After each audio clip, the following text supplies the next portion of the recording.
On the 5th of January 1942, as exultant shouts of victory resounded in the streets of Tokyo, Admiral Isoroku Yamamoto instructed the staff of the Imperial Combined Fleet to begin preparing for the second stage of operations in the Pacific War. His study of the situation, reports on the Philippines, Malaya, and points south, indicated that Japanese troops in a few months would be in control of East Asia and the other areas they had attacked in December. So Yamamoto told his chief of staff, Matome Ugaki, that he wanted the plans to be completed by the middle of February. The speed with which the Japanese had conquered the Western Pacific astounded the planners in Tokyo and brought about sharp disagreement within the Imperial General Staff. The ardent military nationalists wanted to press on as long as Japan was victorious, no matter how far afield such planning led. Another group, represented by Admiral Yamamoto, had been less than enthusiastic about the opening of war with the United States and Britain and worried about the future. One reason Yamamoto was at sea aboard the Combined Fleet flagship Yamato was that friends on the Imperial General Staff had worried that if he remained in Tokyo he would be assassinated because of his public opposition to unlimited war. Even now his opinions were no secret from those around him. His chief of staff, Admiral Ugaki, wrote in his diary about the need for far-sighted statesmanship following this first month of glorious victory. Those were words that Yamamoto often used in warning that Japan could not war on the Western powers and hoped to win in the long run. Yamamoto's open criticism of the politicians was aimed at Prince Konoye and others who did not seem to know what sort of war Japan should wage in the Pacific. 3 months before Pearl Harbor, Yamamoto had met with a friend, Ryoichi Sasakawa, president of the ultra-nationalist Kokusue Dome organization at the Imperial Navy Club in Shiba. Yamamoto, warning his friend that war was inevitable because of decisions taken by the politicians, said that at first we'll have everything our own way, stretching out like an octopus spreading its tentacles. And now, just a month after the war had begun, the octopus was spread almost flat. Yamamoto, however, had also warned his old friend that the euphoria could not last. The time, he said, for political action was the moment that Singapore fell. That disaster would unsettle the British in India, and they would undoubtedly be willing to listen to talk of peace. Yamamoto knew the British well. He had been a member of the delegations to the London naval conferences of 1930 and 1934. He also knew the Americans, and he had been Japanese naval attaché in Washington from 1926 to 1908. He agreed that once war was started by the politicians, a major victory must be won quickly. But when that victory was achieved, he believed Japan would have only a year and a half to bask in glory. "We must get a peace agreement by then," he told Sasakawa, and he looked to this old friend to carry the word among the right-wing political leaders who were in power. On January 5, the victory seemed close at hand. The American battleship fleet had been put out of action at Pearl Harbor on December 7. The British battleships Repulse and Prince of Wales had been sunk off the Malay coast. In the Philippines, Manila and the United States naval base at Cavite had been captured. The British had surrendered at Hong Kong, and Japanese forces were on their way to new landings in the Dutch East Indies, at Rabaul, on New Ireland, Amboyna, and in the Solomon Islands. The attack at Pearl Harbor, however, had not accomplished all Yamamoto had hoped for, the destruction of the major elements of the United States fleet. The aircraft carriers which had been at sea were unharmed and represented a constant threat. What was needed was a spectacular achievement, and Yamamoto did not expect the fall of Singapore for 5 or 6 months. It came on February 15. He believed that if he was to achieve his goal of setting up the stage for negotiation, he must move in another direction. But the question before his planners was where to strike next. The army vetoed Yamamoto's suggestion for an attack on the Soviet Union. Such a war would be fought almost entirely on land, and the army was heavily occupied in China and Southeast Asia, so 3 other ideas were offered. Yamamoto's favourite was to attack in the Indian Ocean, invade Ceylon, draw out the British Far Eastern Fleet and destroy it as Yamamoto had destroyed the American ships at Pearl Harbor, and then push into the Middle East to link up with the Germans, who were driving toward the Soviet oil fields in the Caucasus. Thus, the Japanese Navy would be assured of all the oil it needed. The army refused to consider a Middle Eastern operation, so only 2 plans were left. 1. advocated by the Naval General Staff in Tokyo, called for an attack on Australia to deprive the Americans of that forward base of operations. After moving into the Solomon Islands, the Navy would take New Guinea, New Caledonia, Fiji, and Samoa. Advocates of this plan at Imperial General Headquarters were already setting up occupation systems for Australia and New Zealand, but Yamamoto did not like the Australia plan because he thought it would take too long and still would not be spectacular enough to halt the Americans. Yamamoto also knew the Pearl Harbor attack had aroused the spirit of vengeance in people the Japanese had been learning to detest as soft and incompetent. Too soft, the army said, to fight a war to the finish. It was apparent that even the capture of Singapore would not stop the Americans. Yamamoto wanted a victory that would make it possible for Japan to extend a generous olive branch. In January, Yamamoto ordered another plan drawn, and 2 months later sent officers to Tokyo with the document, designated the MI Plan, which envisaged a battle off Midway Island, where the American carrier force would be destroyed. He also sent to Tokyo the AL Plan, which detailed the invasion of the North American continent via Alaska. If all went well, Hawaii would be occupied, and later perhaps the West Coast. At least victories at Midway and in the Aleutians would give the politicians a base for negotiating the sort of peace that Yamamoto hoped to achieve. In Tokyo, the admirals quarrelled around the conference table in the Navy Ministry, but in the end, Yamamoto had his way. Forgotten was the potential significance of the fall of Singapore in February, and the impending collapse of Bataan and Corregidor, either of which might have served Yamamoto's purpose. The reason they were no longer important lay in the April raid of Lieutenant Colonel Jimmy Doolittle's B-25 bomber squadron on Tokyo.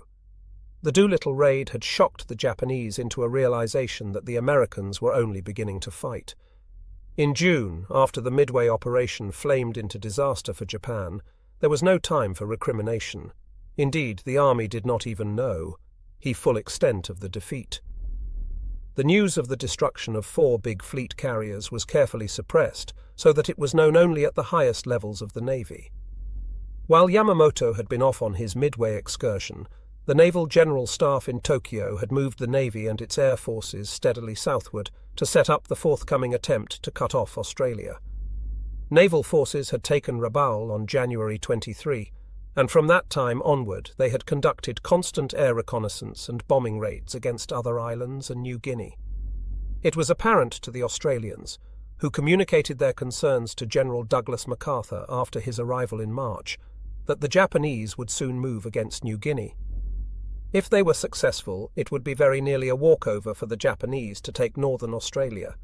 In February, the Japanese had already bombed Darwin, and in March, when they invaded Salamaua, New Guinea, the pace stepped up. In May, just before the Midway battle, the Japanese sent an occupation force toward Port Moresby, but it was turned back by the fierce defense of the Americans and Australians in the carrier battle of the Coral Sea. The Japanese did occupy Tulagi, north of Guadalcanal, and built a seaplane base there. The Battle of the Coral Sea convinced planners in Washington and Australia that they had to prepare for a Japanese move in the south. MacArthur told the Australian government it must be ready for an attack before a Japanese thrust that was generally expected to be made against India. He cabled General Marshall for 2 carriers and 1,000 planes, but in Washington that May, Admiral Ernest J. King, Chief of Naval Operations, informed General Marshall that until the end of June he would have only 2 working carriers in the entire Pacific, while, on the eve of Midway, the Japanese had 10. And Pacific Fleet Commander Chester W. Nimitz had already given advance warning about the big move he expected the Japanese to make, which turned out to be the Midway battle. While events were taking their course at Midway, the Japanese were establishing their forces in the New Guinea Solomons area. Major General Tomitaro Horii landed the South Seas Force at Salamaua, and the naval troops occupied Lae and began to build up an airbase there. Independently of Admiral Yamamoto, the Imperial General Staff had planned the Port Moresby operation, and Lieutenant General Harukichi Hyukatake was ordered to press on toward New Caledonia, Fiji, and Samoa, and to be ready to resume the advance against Port Moresby by July. That would be after the Midway battle, when Admiral Yamamoto could be expected to have returned with his combined fleet. That big carrier force was expected to protect this new move. In spite of the defeat at Midway, which was reported as a victory to the forces in the field, Imperial General Headquarters did not alter its plans. A few days after Midway, the Australians informed General MacArthur that the Japanese were ready to move. In view of the Midway victory, MacArthur suggested that the Allies make a preemptive attack on the New Britain-New Ireland area, and then an assault on Rabaul, the main Japanese naval and air base in the area. With the 2 carriers and the 1,000 planes and an amphibious division, MacArthur would force the Japanese back to Truk. On June 12, General Marshall offered the MacArthur plan to Admiral King with some modification. He wanted 3 carriers instead of 2, and 1 Marine division and 3 Army divisions to make the assaults. Admiral King opposed the idea, because it would put MacArthur in command of the fighting. King's other reasons were supplementary. The carriers would be subject to land-based attack, and they would not have enough protection. As it turned out, the Navy had to cope with both of these tactical problems at Guadalcanal. King devised his own plan, a drive from the New Hebrides by forces under Navy command. MacArthur objected to having his army forces serve under the Navy, but nobody could deny the necessity of stopping the Japanese before they took New Guinea and were poised to attack Australia. The problem for the Joint Chiefs of Staff was who was going to command the operation. They gave Phase 1 the primary task of taking the Santa Cruz Islands, Tulagi, and adjacent positions to Admiral King. Guadalcanal was just a spot on the map with no known tactical or strategic value. It did not even merit a name in this JCS plan. General MacArthur was thrown a SOP. After Phase 1, he was to take over and mop up the Japanese in the rest of the Solomons, Rabaul, and New Guinea. Admiral King was given his way because the Joint Chiefs of Staff recognized that King had already planned a defense line down the Pacific to protect Australia, and his plan would need relatively less force than MacArthur's. Thousands of troops were training in New Caledonia, and King had wheedled General Arnold into sending several squadrons of United States Army Air Force planes there. He had reinforced Samoa and Efate in the New Hebrides, and he planned to put a base in Tonga. Admiral Wilson Brown, whose indecisiveness at the time of the Wake Island crisis had aroused King's annoyance, was shipped off to a newly established unit called the Amphibious Training Command. At San Diego, he and Marine Major General Holland Smith were told to develop new techniques for island warfare. Rear Admiral Richmond Kelly Turner, King's chief plans officer, suggested that the first effort must be to hold the line in the South Pacific, while training the amphibious forces. The second stage would be a combined offensive by the United States, Australia, and New Zealand through the Solomon Islands to the Bismarck Archipelago and the Admiralty Islands. The third stage would involve seizure of the Caroline and Marshall Islands, and the fourth stage would take the Allies either to the Dutch East Indies or to the Philippines. Admiral King approved this plan. It was just what he himself envisioned, and he made arrangements to bring Vice Admiral Robert L. Gormley, who was serving as a naval observer in London, to head the South Pacific Command. King detached Rear Admiral Turner from the Plans Division and told him to get ready to take over as commander of the amphibious operation. All this was done even before the Japanese assault on Port Moresby and Tulagi. Vice Admiral Gormley left Washington on May 1. He would take command of the South Pacific Force on June 19, but first he had to go to Pearl Harbor to report to Admiral Nimitz, who would be his direct superior. By the time Gormley got to Pearl Harbor, the Japanese offensive was already beginning in the South Pacific. On May 22, an Army plane saw a Japanese photo reconnaissance aircraft taking pictures of Guadalcanal. Army intelligence suggested that the Japanese were preparing to build an airfield there. On June 25, Army intelligence reported that the grass on the island's central plain had been burned off, and tents had gone up in the area. A wharf was under construction at Lunga. 6 days later, an Australian coast watcher on Guadalcanal reported that construction of an airfield was only awaiting the arrival of Japanese construction units. He even knew the names: the 11th and 13th Pioneer Forces, which were the equivalent of American CB units. This information was confirmed in a radio interception made by Nimitz's intelligence officers at Pearl Harbor. The Pacific Fleet's radio intelligence group, which had broken parts of the Japanese naval code, picked up a message saying that the 11th and 13th Pioneer Forces would arrive at their destination on July 4, and Fleet intelligence put 2 and 2 together. Admiral Turner happened to be visiting Pearl Harbor that day on his way to prepare for the amphibious landing somewhere in the South Pacific. When Admiral Nimitz received the radio intelligence report, Admiral Turner knew where he was going. It could be no place but the Solomons. Within 2 weeks, Turner was in Wellington, where he boarded his flagship, the USS Macaulay, the former Grace Line passenger ship Santa Barbara. His task was to train a whole amphibious task force in 1 month. As Turner began to move ships and men around, Admiral Gormley was on his way to Melbourne to confer with General MacArthur. Gormley left New Zealand with his head full of gloomy thoughts about the foolishness of trying to stage an amphibious operation when no one knew how to do it. MacArthur, who had his own reasons for disliking the plan, agreed with him entirely. They also agreed that with the planes at hand, they could not guarantee the landing's sufficient air coverage. After all, this meeting occurred on July 18, and the landings were to be made in 3 weeks. They sent a dispatch back to Washington, recommending that the operation be deferred, but King was not happy with that message. King had told his new commander that he was handing him a difficult job, and that he would not be able to give him the proper tools until perhaps the fall. The answer was no, the invasion would proceed as planned. Now Gormley had left Washington convinced that the United States was not ready for aggressive action in the South Pacific. His gloom increased when he tried and failed to get Seabees and other units sent immediately to New Zealand. From the beginning, the Guadalcanal invasion plan was notable for failures of intelligence. All concerned commands knew that an operation was in the offing, particularly after July 10, when Admiral Nimitz sent Admiral Gormley his operations orders. The major Japanese airbase was located at Rabaul. Planes from those fields could stop at Guadalcanal, refuel, and then bomb Australia. There was no doubt that they could strike a deadly blow at the Allied build-up. But on July 10, the Allied Intelligence Service's report reaching King contained only a casual comment about airfield construction at Guadalcanal, and a few days later a report located the field on the wrong side of the island. By the end of July, the Japanese had completed the airfield, and back at Combined Fleet Headquarters in Japan, Admiral Yamamoto gave orders that the first staged mission would leave Rabaul on August 14.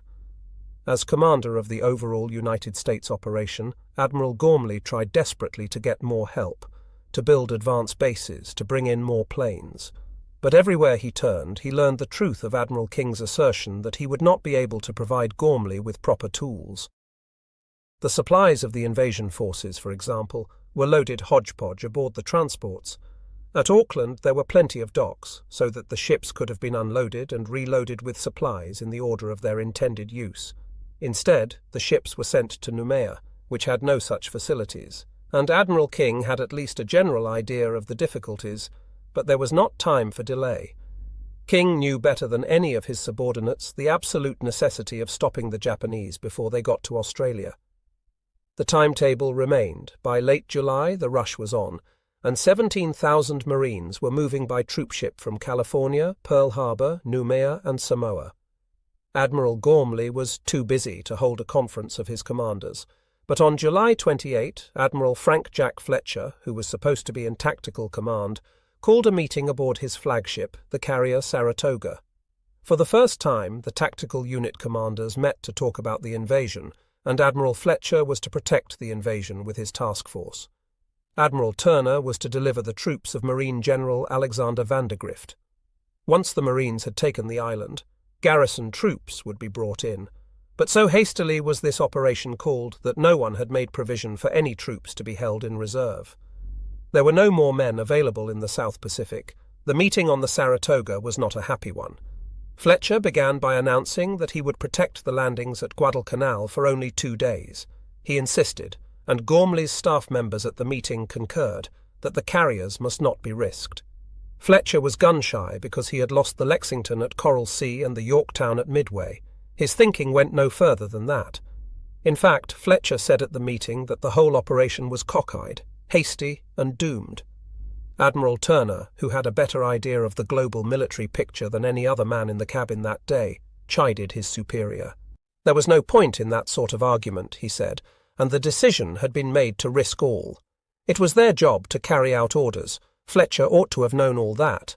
After Coral Sea, Admiral King had been so displeased with Fletcher's constant avoidance of action that he had insisted Admiral Nimitz ascertain the condition of Fletcher's fighting spirit. Nimitz was a kindly man, and he liked Fletcher. He had given the carrier commander a pep talk, and then, when the Battle of Midway was won, Fletcher, who was in command there, could hardly be faulted. But on the eve of the first American offensive operation, to warn the troops and the men of the support ships that he was going to desert them in 48 hours was a most inauspicious beginning. The rehearsal for the Guadalcanal invasion was staged on July 28 and lasted 3 days. The scene was Coro Island near Fiji. Only a third of the assigned troops managed to get ashore, and when they did, they didn't know what to do. General Vandergrift regarded the mock-up as a complete bust, but there was no time even to second-guess. On July 31, the Marines were back aboard the transports, heading for Guadalcanal. On the afternoon of August 6, as the task force of 75 ships neared the Solomons, Admiral Fletcher nervously broke away with his carriers. He would have his planes over the landing force as promised, but the 26 ships of the carrier group were being taken as far from harm's way as possible.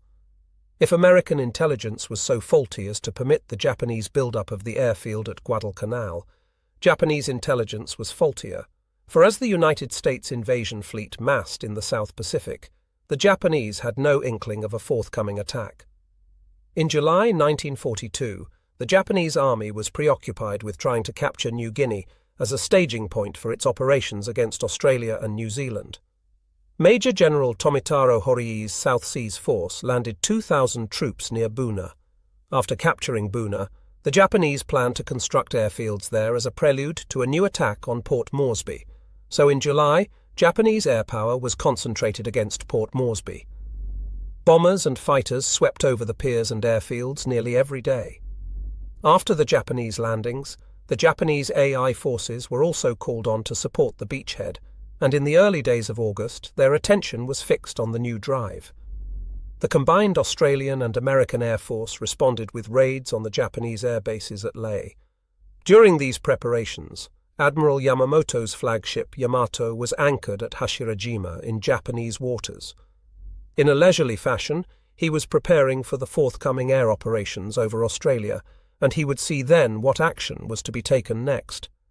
In preparation, on August 3, the naval air groups stationed at Lae were brought back to Rabaul to be ready for the Guadalcanal operations that would begin the following week. During the first week of August, the South Pacific skies were cloudy, and only a handful of Japanese search planes took to the skies. None of them found the American armada that was steaming toward Guadalcanal. The Japanese airmen flying out of Rabaul were surprised to encounter American carrier aircraft in the skies around Buna. They had been told that the United States carriers were destroyed at Midway. The pilots assumed that the carriers were operating with Australian forces that had marched across the Owen Stanley Mountains. Actually, they were training for the Guadalcanal invasion. No one in the Imperial High Command or in the field suspected a forthcoming invasion. After their 8 months of continuous victories, it was hard for the Japanese to believe that the Allies could launch a seaborne invasion. Had the idea been suggested, they would have agreed with General MacArthur and Admiral Gormley that such an invasion had almost no chance of success. So as the American Expeditionary Force moved toward Guadalcanal, it enjoyed the element of surprise. On August 4 and 5, the 75 ships steamed on under an overcast sky, and on August 6 the fleet moved through rain squalls almost all day long. But as dawn rose on the morning of August 7, the sky cleared, which meant the carrier planes would have good visibility for their attacks. The fleet went to general quarters at 5:30, and at 6 o'clock the carriers launched their first strike. The planes from the Wasp, Saratoga and Enterprise were assigned targets on Guadalcanal Island, Tulagi, Gavutu and Tanambogo. The Japanese had established a seaplane base on Gavutu and Tanambogo, which were connected by a causeway. The Japanese planes had been kept down the day before by bad weather. Admiral Fletcher's task force reported one unidentified aircraft during the day, but whether it was Japanese or a plane from General MacArthur's command was undetermined. In any event, the Japanese were not aroused until 6:12 a.m. when the communications headquarters at the Tulagi seaplane base sent a frantic message announcing the attack. The radio message went to the 4th, 6th and 8th Fleets, Admiral Yamamoto, and Imperial Headquarters. It was simple and succinct. Enemy heavy bombardment in progress, the weather had cleared, and the carrier planes flew off into scattered cumulus clouds in the light of a quarter moon. The fighters and bombers moved off on their appointed missions. 8 fighters, led by Lieutenant L.H. Bauer, took off from the Enterprise to attack Guadalcanal's aircraft, PT boats, troop installations, and supply dumps. They found no aircraft and no PT boats, and they did strafe the buildings on the airfield at Lunga Point. Meanwhile, another 8 fighters from the Enterprise maintained a combat air patrol over the transports from 6 until 8 o'clock, when they were replaced by others. Bombers began to hit Tulagi and the Lunga Point area, but no enemy air activity was seen all morning. The Americans had it all to themselves, and the only planes damaged were those hurt in operational accidents. Planes from the other carriers struck the seaplane base at Gavutu. The surprise was complete. The American planes arrived and began bombing and strafing the seaplanes in the water. They destroyed 9 float planes similar to the Zero, 1 4-engine Kawanishi flying boat, and 8 seaplanes that doubled as search planes and bombers. A few Japanese pilots who tried to take off were shot down before they were airborne. Not a single Japanese plane at Gavutu survived the attack. Other carrier planes hit Japanese troop concentrations on Tulagi. Some struck targets on the beaches that the Marines would soon invade. Before dawn, the Marines on the decks of the transports could see the high mountains of the island that was their objective. The transports slipped through the narrow neck that runs between Guadalcanal and Savo Islands into Sea Lark Channel. As dawn rose, the guns of the escorting warships fired, and flashes of light illuminated the fleet. There was virtually no answering fire. The bombardment from the cruisers and destroyers accompanying the troopships started fires along the shore. An oil dump exploded, sending flames leaping into the sky. At 8 o'clock, after 2 hours of bombing and shelling of the island, the landing craft began to move toward the north shore east of Lunga Point. The Marines were nervous. Neither they nor then officers had any practical experience in such a landing, for this was the first American amphibious invasion since the Spanish-American War. At 9 o'clock, troops were landing on Guadalcanal. They met no resistance because the Japanese had fled into the hills. The going was ridiculously easy. The Marines soon saw how completely they had surprised the enemy. They came across wooden barracks that had never been slept in. They found a tent with a breakfast table full of platters and bowls of meat, rice, and cooked plums. There were half-filled rice bowls scattered around, chopsticks hastily dropped on the table or on the straw mats of the floor. The tents themselves told why the Japanese had left so rapidly. They were torn by shrapnel, and some were knocked flat by the shelling of the naval vessels before the landing. But any Marine who felt like celebrating over the ease with which they had taken their early objectives had some shocks coming. It was true that the Japanese had been surprised on Guadalcanal, and they had not dug in yet, nor created permanent fortifications, because most of the men were construction troops, not fighting men. But over on Tulagi, Lieutenant Colonel Merritt Edson's 1st Marine Raider Battalion and the 5th Battalion of the 2nd Marines had encountered stout resistance. About 250 Japanese were located on this island. The Japanese were troops of the Yokohama Air Base Detachment under Captain Hasike Miyazaki. They were experienced and dedicated fighters. Edson's 1st Raiders were the toughest American troops in the Pacific. They were all volunteers, chosen from the ranks of a force known for its fighting qualities. The Raider concept had come from Lieutenant Colonel Evans Carlson's recommendation for creation of a commando force, and Carlson's experience had included a service tour of several months with the Chinese Communist 8th Route Army in its guerrilla struggles against the Japanese in North China. Edson's raiders had trained for many months under Spartan conditions, and when they came to Guadalcanal, they already had a powerful reputation. As it turned out, they would need every trick they had learned and would learn some new ones. This invasion was the first contact between highly trained American troops and seasoned Japanese veterans since the war had begun in December. The Japanese had a reputation even more fearsome than that of the Raider battalions, gained through the phenomenally rapid march of their forces through the Philippines, Malaya, and the East Indies. For months, Tokyo had crowed over its victories, and half the world had come to believe the Japanese were invincible, a reputation the Imperial High Command was pleased to encourage. Tulagi, then, was in a sense the first testing ground. Edson's troops landed at 8:15 a.m. on the northwestern part of the island, and at the beginning the going did not seem much harder than it was on Guadalcanal. They encountered some resistance from a few outposts. The northwest part of Tulagi was covered with thick jungle, small trees, vines, and bougainvillea, with its beautiful leaves and sharp thorns. At first, the terrain seemed to be the worst obstacle. Edson lost only one man, and that one to a sniper as the Marines hit the beach. Edson planned to move inland to a ridge that ran the length of the island, and then work along the top of that ridge, clearing the slopes as they moved south. But the terrain was so difficult that it took 3 hours for the men to chop their way along 1.5 miles of rising ground. Having reached the ridgeline, the Marines moved ahead, came out of the jungle, and ran straight into the central Japanese defences, built on the hillside. The Japanese had constructed dugouts and rock embrasures, and had placed their machine guns carefully to create interlocking fields of fire.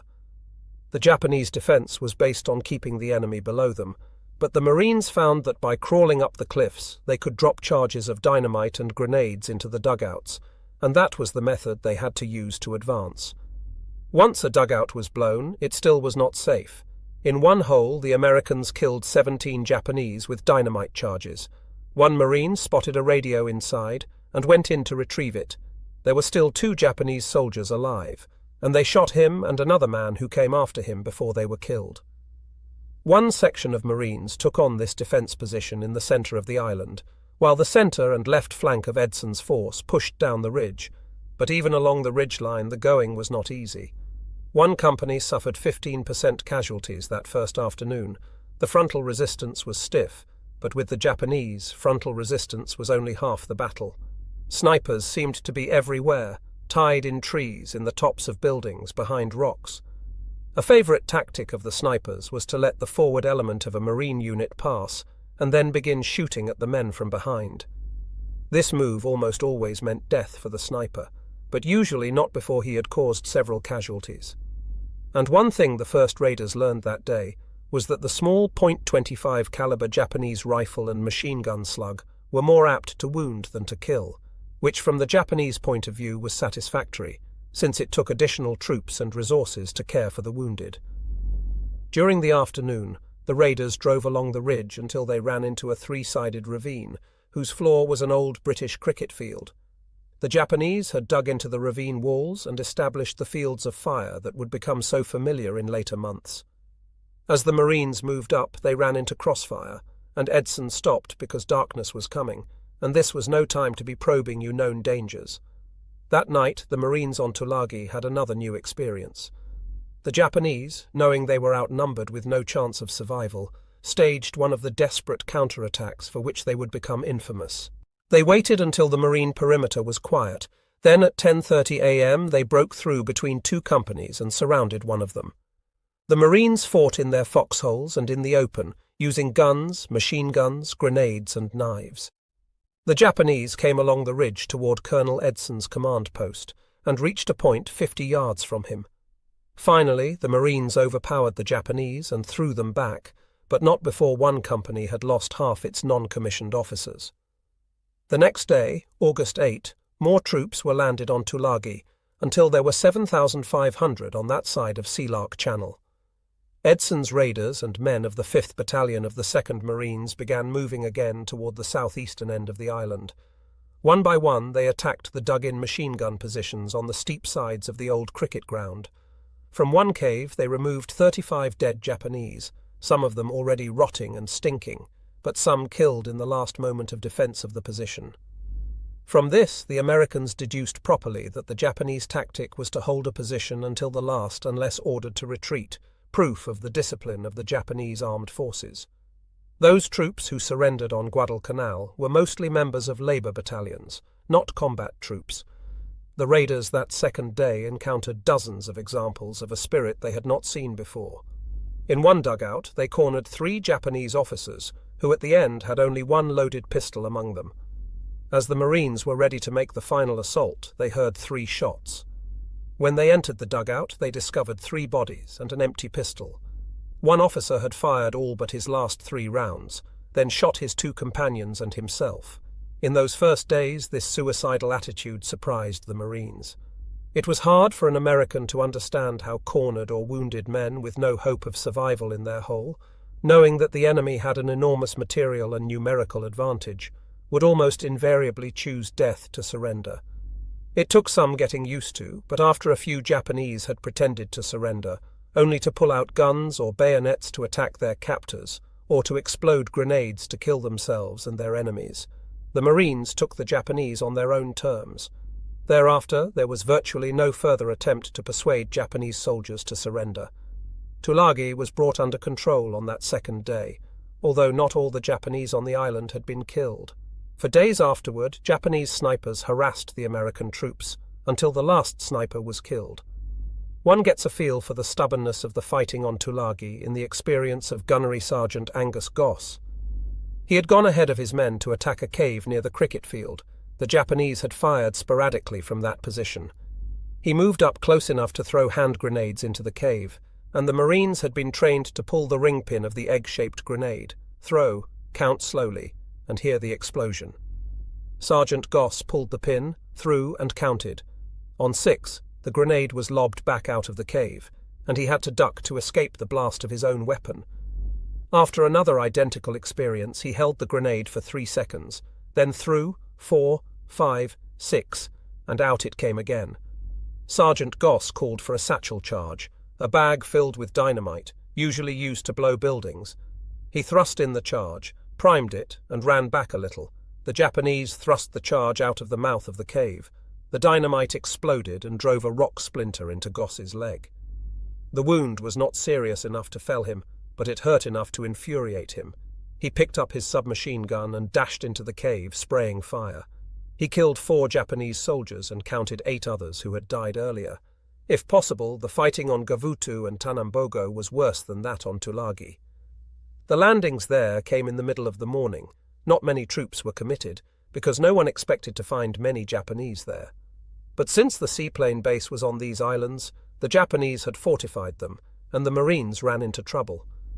The Japanese were surprised and had still not recovered from the bombardment and aerial attack that had destroyed their seaplanes, so the first troops ashore were met by rifle fire only. But when the second wave of Marines reached the beach, the Japanese had organized about 500 yards back, and the fire was intense. The third wave came under fire before the landing craft reached shore, and the casualties were heavy. Gavutu and Tanambogo were both dominated by small hills, not quite 150 feet high, but above the sea-level landings. This height was enough. The Japanese had built their defenses along the slopes, and they were well supplied with machine guns, automatic rifles, and ammunition. As on Tulagi, each Japanese position had to be taken. They did not retreat, and the viciousness of the fighting on Tanambogo was almost unbelievable. In the early waves, the Marines had landed tanks. The Japanese had come surging toward the Tanambogo dock, where the landings had been made. They had jammed crowbars under the treads, thrown grenades, and tried to set the tanks afire with rags soaked in gasoline. One tank commander had opened the hatch and employed the tank's machine gun to kill 23 Japanese soldiers, before one scram bled up the side of the tank and stabbed him to death with a bayonet. Another Japanese then threw gasoline-soaked rags inside the tank, and it burned. By mid-afternoon on this first day, it was apparent that the Marines could use reinforcements, and a unit that had landed earlier on Florida Island, where there were no Japanese, was called over to assist. Tanambogo had been taken, but the Marines were unable to secure the causeway that linked the 2 small islands. The reinforcements were ordered to Tanambogo, and at dusk were given 5 minutes of preparatory bombardment from naval vessels. Unluckily, one of the last shells hit a fuel dump near the beach and lit up the shore as if it were noon. As the Marines came up, the Japanese had them clearly silhouetted against the sea. From the dugouts on the hills came a steady stream of machine gun and rifle fire. 2 boatloads of Marines reached the beach, but the coxswain of the third boat was killed at his tiller, and the boat slewed around and headed back out to sea. The following boats did the same, believing there had been some change in orders, so the men of the 2 boats were stranded ashore, and their only protection was the concrete pier. The Japanese were firing. As soon as the Americans returned the fire, The Japanese spotted the position by the tracers. Soon several men were down. One boat retired, taking the wounded, and it was some time before the confusion was eliminated and other boats began to land. Meanwhile, the Japanese launched a counterattack on the beach. Captain Crane, the leader of the unit, was cut off from his boat, and he and 5 men hid in the brush, and in the darkness they escaped to return to the beach after the Japanese had drawn back to their hillside positions. Eventually they were extricated, but it was 4 o'clock on the morning of August 8 before another unit landed and was able to secure the causeway. When the fighting started, there were 500 Japanese on the connecting islets of Gavutu and Tanambogo. When the fighting ended, there were none. Early on the morning of August 7, the Tulagi radio station flashed the first word of the United States assault to Rabaul. The astounding news reached the Rabaul airfield just as the pilots of the early morning missions were preparing to take off for another day's harassment of the Australians on New Guinea. The orders were immediately cancelled, and all available planes were dispatched to strike the American invasion force. Before the planes could take off, they received the unwelcome news from Tulagi that the entire flying boat flotilla had been destroyed. Then contact with Tulagi was broken, which could only mean that the base there had been overrun. At 8:30 a.m., a flight of 27 twin-engine Betty bombers took off from Rabaul. They had been loaded for the strike against Australian forces on New Guinea, so they carried bombs instead of torpedoes. 18 Zero fighters accompanied them as they climbed to 13,000 feet, flew east to Buka Island and turned south along the Bougainville coast. They were picked up by 4 Enterprise planes just after 1 o'clock in the afternoon. The Enterprise fighters were flying at 18,000 feet, when down below they spotted the large formation of Betty bombers, escorted by the Zeros, just above Florida Island. The F-4Fs attacked, and Lieutenant V.P. Dupois shot down 1 bomber. 4 others began to smoke and were listed as probables. But after this initial run, the Zeros joined the fight, and the F-4Fs broke off to take refuge in cloud cover, as they had been instructed to do. They had been hard hit. One of the F-4Fs had been shot down, and Lieutenant Dupois' plane was so badly shot up he had to make an emergency landing on the Wasp. Lieutenant G.E. Firebore led another flight of 6 fighters from the Enterprise, and they found the enemy off Santa Isabel Island. The Zeros came in fast, 10 of them, and attacked 3 of the fighters. All 3 F-4Fs were shot down. The other 3 American fighters attacked the bombers, and Ensign R.N. Diskey shot down 1 Betty. The first kill of a Zero was made by radio electrician T.W. Rhodes, but the Zeros came after them in force, and the F-4Fs ducked into clouds to hide. There were 10 Zeros after them in 2 formations, and they came in, observing the Japanese rule: never let your wingman out of sight. They attacked the F-4Fs from the starboard quarter, and Lieutenant Firebore and enlisted pilot W.S. Stevenson Jr. and pilot machinist W.H. Warden were shot down. One of the coast watchers picked up Firebore from the water off Santa Isabel Island. A Guadalcanal coast watcher sent a canoe to rescue Warden off that same island, but Stevenson was not found. Aboard the other carriers, the story was much the same. The bombers were much easier targets. 6 fighters of Flight 323 ran into enemy bombers off Lunga Point and shot down 4 of them. Machinist D.E. Runyon destroyed 2 single-handedly, just after 2:30 a.m. in the afternoon. When the Japanese Betty bombers and Zero fighters began their run over the islands, coast watchers were on the alert. Paul Edward Mason, a copra planter in peacetime, was stationed on Malabita Hill on Bougainville, overlooking Buin. At 9 o'clock in the morning, he sent a message that 24 Japanese bombers were heading toward Guadalcanal. They were still 400 miles, or 2¼ hours away from the target, when that message was broadcast back from Pearl Harbor to the fleet. That message reached the invasion fleet in plenty of time for preparations. The reaction of HMAS Canberra, one of the Australian cruisers, was typical. When the word came, the boatswain's mate piped the message: "The ship will be attacked at noon by 24 torpedo bombers. All hands will pipe to dinner at 11 o'clock, and the torpedo bombers came in right on schedule. The United States fighters climbed above them to 20,000 feet as the bombers reached the north shore of Guadalcanal and looked down on the invasion fleet at noon. The American carrier fighters and the guns of the ships were ready for them. For the first time in the South Pacific, the Japanese were feeling the results of counterattack. The American fighter planes were quite effective against the twin-engine bombers. Of the 24 Bettys that finally arrived over Guadalcanal, all but one were shot down, and the only damage sustained in that first attack was to the destroyer Mugford, which was hit by a bomb. Against the Zero fighters, however, it was a different story. Pilot officer Saburo Sakai, Japan's leading ace, was among those 18 chosen for their skill to make this first long-range mission.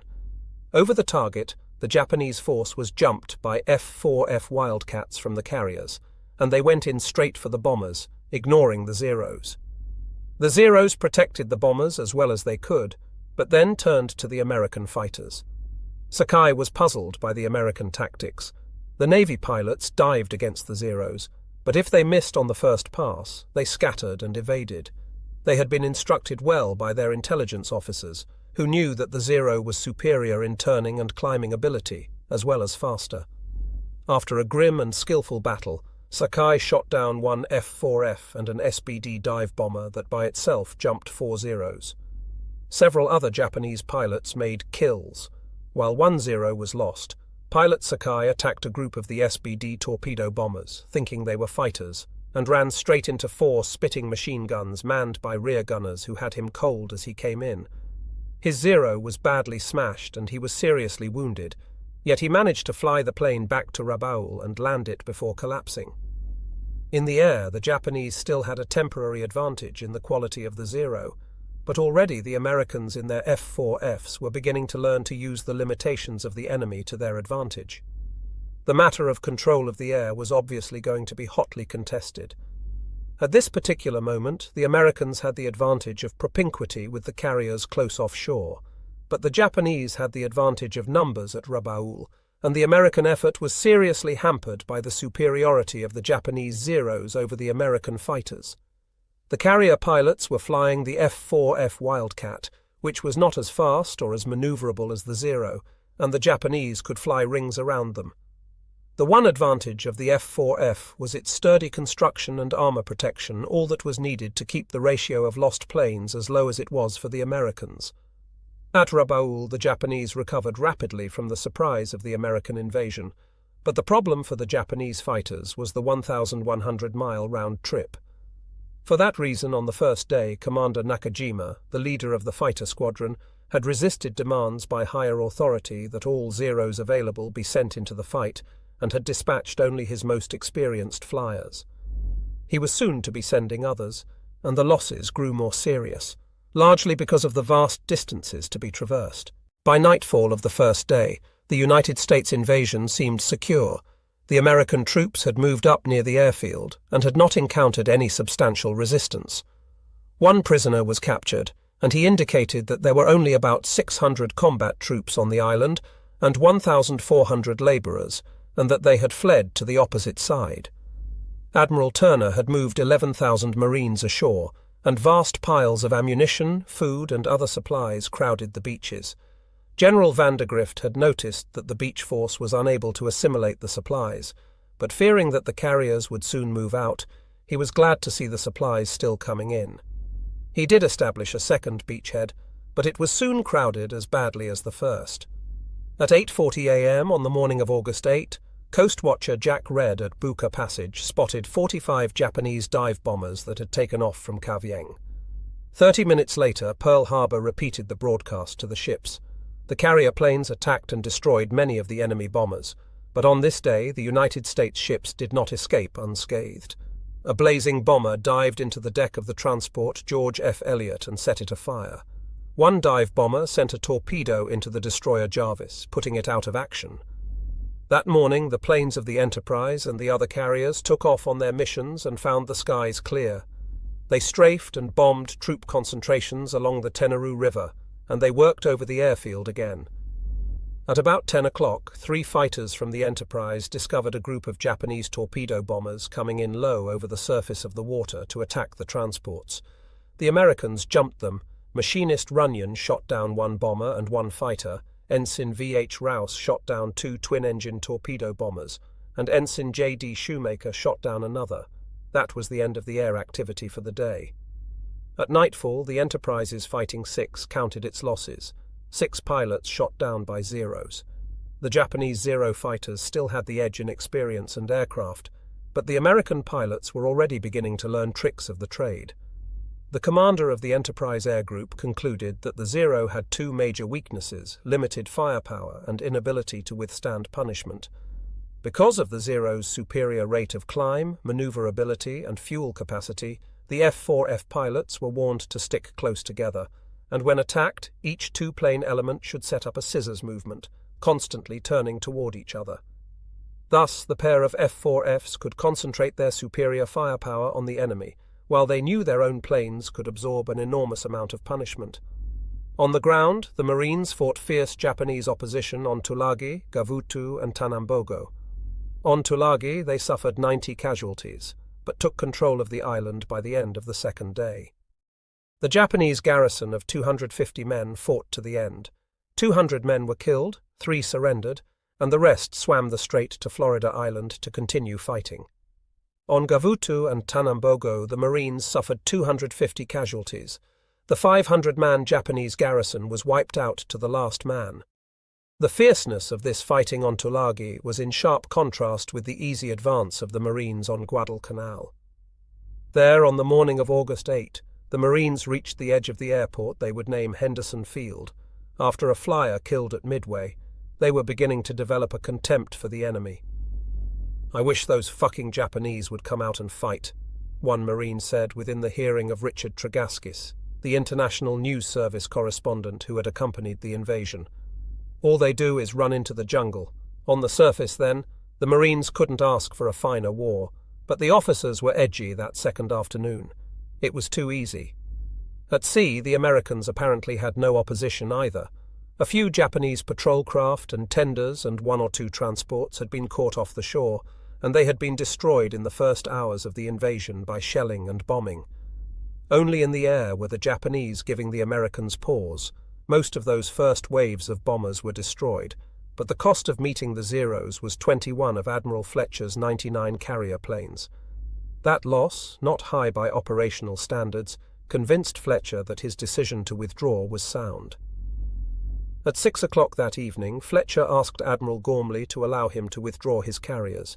He withdrew before he had a reply. When Admiral Turner intercepted Fletcher's dispatch, he realized that the carrier withdrawal would leave him without any air cover.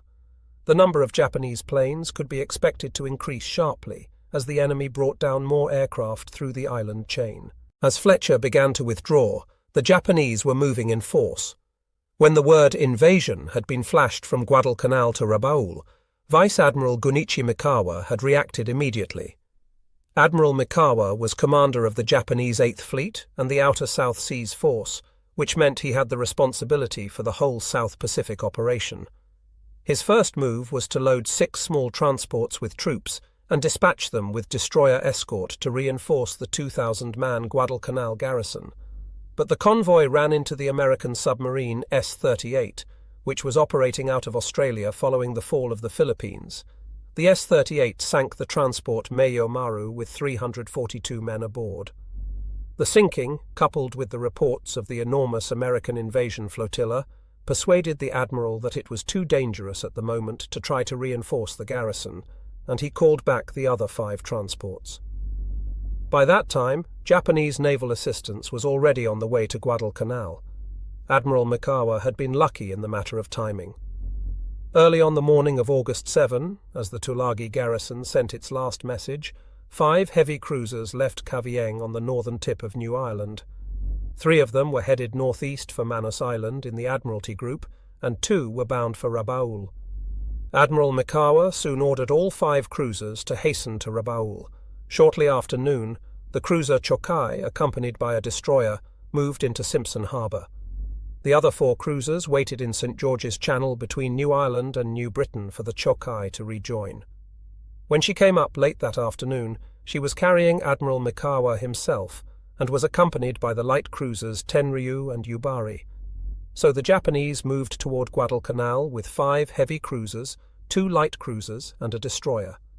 As they sped south, Admiral Mikawa composed his battle plan. By cutting speed, they could delay their arrival until after midnight on August 8 and make a surprise night attack on the American forces at the beachhead.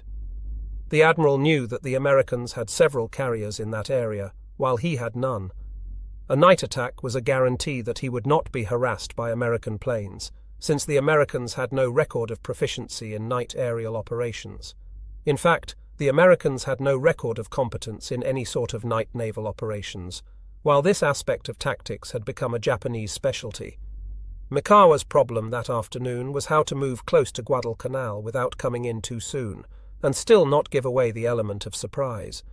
He had to attack to support the Guadalcanal defenders, but if he could surprise the enemy, the effectiveness would be enormous. The admiral did not know it just then, but the nature of the divided command, the inferiority of the American air intelligence system, and the lack of clearly defined search methods would all play directly into his hands. For intelligence about Japanese ship movements, the Americans at Guadalcanal had to depend on air search and submarine reports. Only under the most special circumstances would the reports of coast watchers be of much use concerning naval ship operations. Early in the day, the cruisers were sighted by United States B-17 Army bombers as they moved down toward Rabaul. On the evening of August 7, the Mikawa force was sighted by the S-38 just as it came out of St. George's Channel. That night, the commander of the S-38 reported the contact to Brisbane, but those two reports were not given much credence by American naval commanders, because Rabaul had become the Japanese Navy's forward base, and it was quite normal for ships to move in and out. The Americans saw no indication that the ships in question were steaming toward Guadalcanal. Admiral Gormley was responsible for the coordination of all elements of the American attack, but to secure air searches, he had to depend on several sources. First were the long-range B-17 bombers of General MacArthur's American Army Air Force and the Australian Army Air Force, part of MacArthur's command, which operated independently.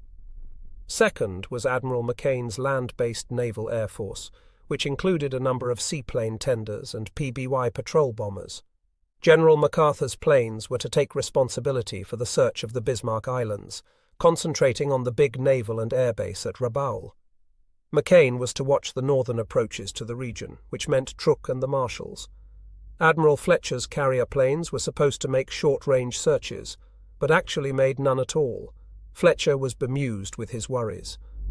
Admiral Turner had looked at his charts and seen that the Japanese had a marvelous approach to the island of Guadalcanal along the west coast of Bougainville. Straight down between Choiseul Island and Vella La Vella, past Colombangara, between New Georgia and Santa Isabel, and then between Florida Island and Guadalcanal's north coast. The lane was christened the Slot. Soon it was to become infamous in American naval history. On the morning of August 8, 4 PBYs were scheduled to fly from Nandi on a 700-mile-long triangular pattern whose apex was the Fiji Islands. They would come up almost due west of Santa Cruz Island. 6 PBYs would fly search patterns from Espiritu Santo, northeast over the Santa Cruz Islands, and end at a point slightly above the Bismarcks, but far to the west of the Japanese task force. 6 PBYs would spread out from Malaita across the Slot from Guadalcanal to search an area north and west of the Slot. 3 B-17s were to search north of Guadalcanal on the night of August 7. When Admiral Turner studied the search plan for the following day, he found the Slot was completely uncovered. He asked Admiral McCain for a special search there the next day, but somehow, between Admiral Turner's flagship, Admiral McCain's headquarters, and the seaplane tender Mackinac at Malaita, the message was lost. The search was never made. Thus, on August 8, the Americans had left uncovered the most obvious approach of any enemy naval force to Guadalcanal.